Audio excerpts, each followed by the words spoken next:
Ibu Retno, Pak Alwi, saya melaporkan, saya punya 3 wakil menteri. Terus terang saja, momen-momen seperti ini kita baru bisa ketemu.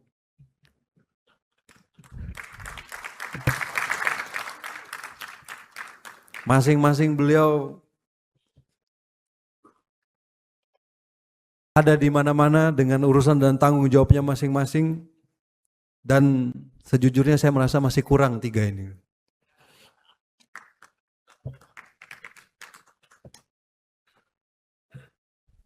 Saya nggak tahu apakah kalau saya minta nambah diizinkan oleh Pak Presiden.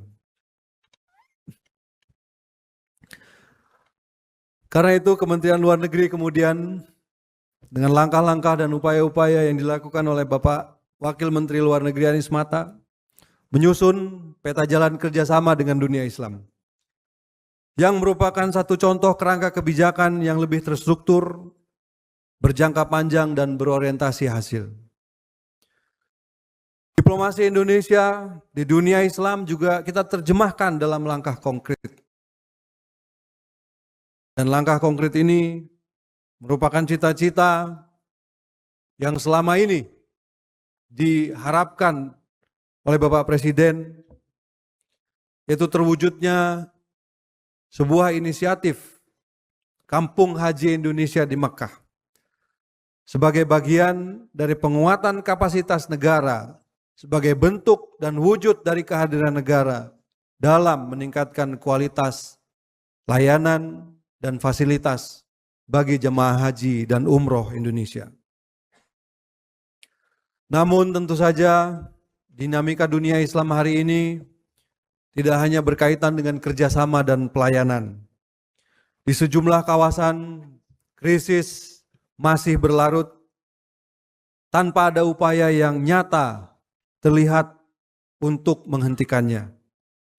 Dan Gaza adalah contoh dari kenyataan pahit tersebut. Presiden Prabowo Subianto memberikan perhatian yang sangat besar terhadap isu ini. Arahan beliau jelas bahwa Indonesia tidak boleh diam ketika kemanusiaan dilanggar secara terang-terangan. Dan sejak awal, Indonesia memilih terlibat secara aktif dalam berbagai upaya internasional.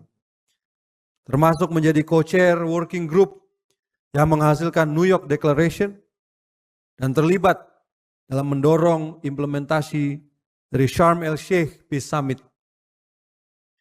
Dalam konteks inilah, Indonesia juga berperan aktif dalam pembahasan International Stabilization Force atau ISF sebagai langkah transisional untuk memastikan gencatan senjata secara permanen terjadi dan juga membuka akses bagi bantuan kemanusiaan di Gaza. Namun ISF ini merupakan instrumen sementara. Perdamaian melalui solusi 2 negara tetap merupakan tujuan akhir. Karena bagi Indonesia, kemerdekaan dan kedaulatan Palestina adalah bagian dari amanat konstitusi yang harus kita perjuangkan. Dan bagi saya pribadi, Palestina menjadi pengingat bahwa diplomasi tidak boleh kehilangan nuraninya. Diplomasi Indonesia akan selalu hadir dengan prinsip dan keberanian dalam setiap langkah menuju Palestina yang damai dan merdeka. Bapak Ibu yang saya hormati, di tengah dunia yang bergerak semakin cepat, sumber kerentanan tidak hanya datang dari konflik terbuka. Ketahanan menuntut kepekaan, membaca perubahan, kecepatan beradaptasi dan kemampuan membentuk ruang sebelum resiko berubah menjadi krisis. Salah satu arena yang semakin menentukan ketahanan nasional adalah new and emerging technologies.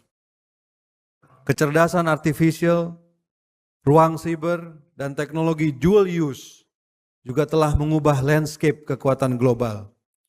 Di hadapan Dewan Keamanan PBB, saya menekankan bahwa teknologi seperti kecerdasan artifisial harus tetap menjadi servant of humanity, never its master. Dan bagi Indonesia, alih-alih sebuah isu teknis, hal ini merupakan sebuah isu strategis. Diplomasi harus hadir sebagai penjaga kepentingan nasional di ruang global yang baru dan memastikan Indonesia ikut menentukan rules of the game. Seluruh upaya berpangkal pada satu kebutuhan, yaitu kapasitas diplomasi yang jauh lebih siap, lebih tangguh, dan lebih profesional.